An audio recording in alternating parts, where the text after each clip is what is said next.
Halo semuanya, selamat datang di sesi bedah materi kita hari ini.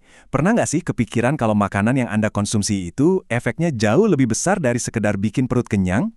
Nah, bersiaplah, karena hari ini kita bakal mengungkap sains tersembunyi di balik piring Anda.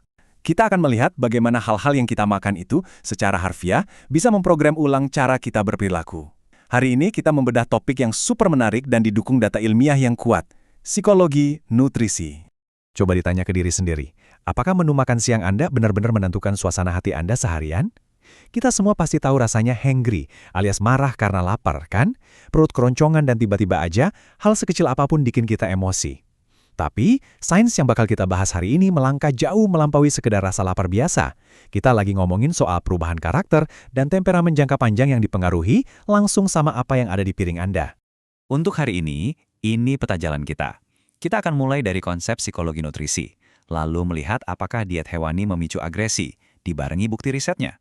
Terus kita akan bahas juga diet tumbuhan dan ketenangan, bukti riset soal empati, dan ditutup dengan kesimpulan akhirnya.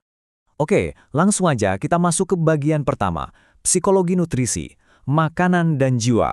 Penting banget buat kita meluruskan batasannya dulu nih. Psikologi nutrisi itu bukan sekedar ngomongin diet buat nurunin berat badan ya. Ini adalah bidang sains yang melihat langsung korelasi antara asupan makanan dan kesejahteraan jiwa kita. Kita bahkan melihat gimana nutrisi itu terhubung dengan seberapa tenang Anda, seberapa gampang Anda marah, atau bahkan cara Anda memecahkan masalah. Tapi poin krusialnya begini, yang kita bahas ini adalah korelasi empiris, hubungan statistik, bukan kausalitas mutlak yang kaku. Jadi makanan itu nggak mengubah jiwa Anda secara permanen layaknya sihir, melainkan memengaruhinya pelan-pelan lewat mekanisme biologis di dalam tubuh. Dan biar nggak dikira kita cuma tebak-tebakan doang, semua materi yang kita bedah hari ini ditarik langsung dari berbagai jurnal bergengsi. Ada Frontiers in Psychology, Journal of Family Violence, Advances in Nutrition, PLOS ONE sampai BMC Nutrition. Ini semua adalah jaring pengaman ilmiah kita. Jadi kita benar-benar mendekati topik ini secara objektif dan murni berdasarkan sains. Nah, sekarang kita masuk ke bagian 2. Kita akan membedah pertanyaan menarik ini, apakah diet hewani memicu agresi? Mari kita intip jalur biologisnya. Gini prosesnya. Saat seseorang mengonsumsi daging merah dan daging olahan dalam jumlah sangat tinggi, tubuhnya menerima asupan yang namanya asam arakidonat. Nah, efeknya apa? Asam ini ternyata bisa memicu inflamasi atau peradangan di otak.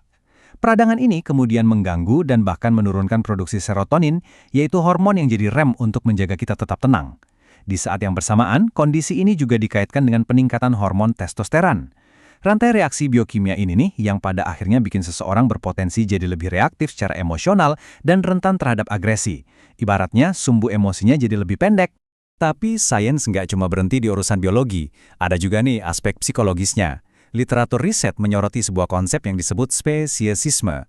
Ini adalah pandangan psikologis yang memosisikan manusia sebagai makhluk yang jauh lebih superior daripada hewan. Secara teori, kebiasaan atau desensitivisasi, kayak mematikan rasa, terhadap proses pemotongan hewan ini, ternyata bisa terhubung dengan sikap dominan dan prasangka dalam kehidupan sehari-hari. Ujung-ujungnya, ini bisa memperkuat interaksi sosial yang lebih keras atau agresif di masyarakat. Oke, mari kita lanjut ke bagian 3, bukti riset tentang daging dan temperamen.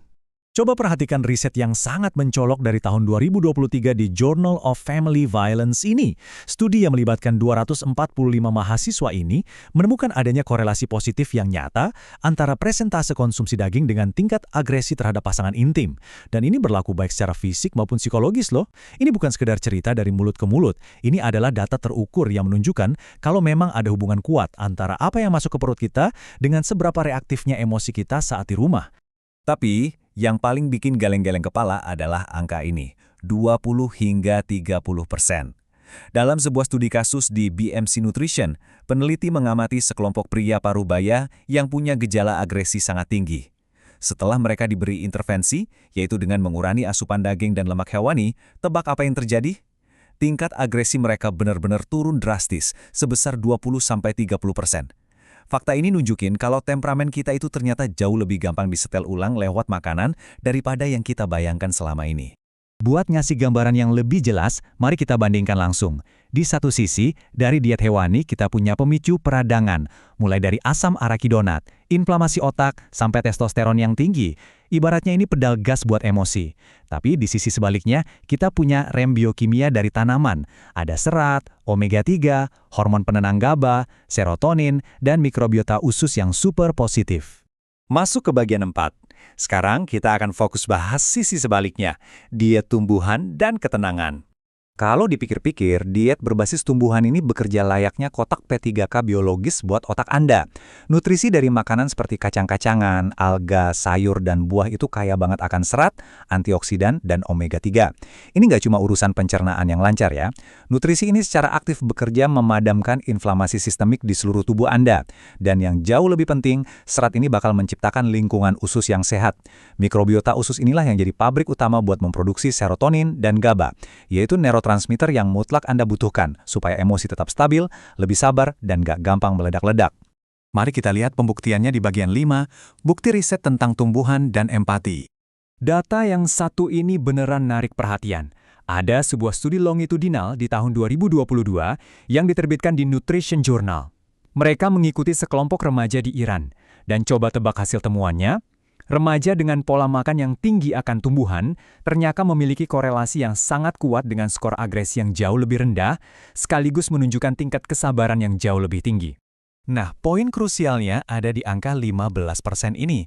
Partisipan dalam studi tersebut yang memutuskan untuk benar-benar beralih ke diet vegetarian ternyata menunjukkan peningkatan kemampuan menyelesaikan konflik secara damai sebesar 15%. Dan asal Anda tahu, perubahan ini terjadi hanya dalam kurun waktu 6 bulan. Coba bayangkan, cuma dengan mengubah menu makanan selama setengah tahun, seseorang bisa benar-benar mengubah cara mereka menghadapi dan menyelesaikan sebuah argumen. Keren banget kan? Ini dia nih salah satu studi kasus favorit saya dari seluruh materi ini. Sebuah publikasi di Intake Open tahun 2021 meneliti para profesional medis. Hasilnya mengejutkan. Dokter dan perawat yang mengadopsi gaya hidup vegan terbukti menunjukkan tingkat empati yang jauh lebih tinggi saat menangani pasien. Dampak nyatanya, mereka melakukan jauh lebih sedikit kesalahan diagnosis yang dipicu oleh temperamen buruk atau emosi, apalagi kalau dibandingkan sama rekan-rekan omnivora mereka yang lebih gampang reaktif. Dalam skenario ini, ketenangan pikiran secara harfiah menyelamatkan nyawa orang. Akhirnya kita sampai di bagian akhir, bagian 6, kesimpulan, menu untuk jiwa. Kalau ada satu hal krusial yang pengen saya titipkan dari sesi ini, itu adalah konteks. Ya, korelasinya memang sangat kuat secara empiris, tapi diet itu bukan takdir mutlak. Anda nggak tiba-tiba jadi penjahat cuma gara-gara makan daging sapi, atau otomatis jadi malaikat cuma karena rajin makan bayam. Selain itu, sains juga ngingetin kalau kausalitas ini bisa jalan dua arah. Maksudnya, orang dengan kepribadian yang dari sananya udah dominan dan agresif, mungkin secara alami emang lebih doyan makan daging, yang kemudian memperkuat perilaku mereka itu. Kita juga nggak boleh lupa peran genetika, lingkungan, dan gaya hidup. Tapi, fakta bahwa intervensi nutrisi ini bisa dijadikan terapi pendukung yang kuat untuk kesehatan mental, itu udah nggak bisa dibantah lagi. Sekali lagi, semua daftar referensi dan literatur kuat di balik penelusuran ini sengaja kita tampilkan untuk memastikan objektivitas. Kami cuma bertugas melaporkan temuan sains ini seakurat dan senetral mungkin. Semua bukti ini bisa Anda jadikan bahan pertimbangan, dan pastinya, kalau Anda berencana mengubah pola makan secara drastis, selalu diskusikan dulu dengan ahli gizi atau profesional kesehatan. Yang pada akhirnya, meninggalkan kita dengan sebuah pertanyaan pamungkas yang provokatif.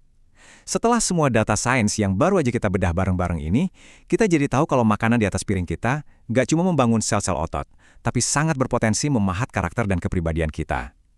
Jadi, kalau makanan emang benar-benar punya alat biokimia untuk meredam amarah atau menyalakan ketenangan di otak Anda, kira-kira apa yang bakal masuk ke mulut Anda selanjutnya? Terima kasih sudah bergabung di sesi bedah materi yang luar biasa ini. Teruslah kritis, tetap penasaran, dan sampai jumpa di materi kita berikutnya.